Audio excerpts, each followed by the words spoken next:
Mas mura nga ba talagang mag-own ng isang manual na kotse? Nandito ako ngayon sa loob ng aming Tamaraw FX 96 model.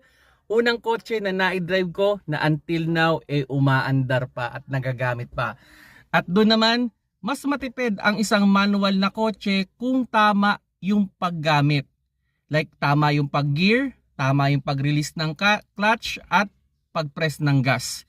Pero kung hindi marunong ang gagamit ng isang manual na kotse, I would say na mas malakas ang gas niyan kaysa sa mga automatic.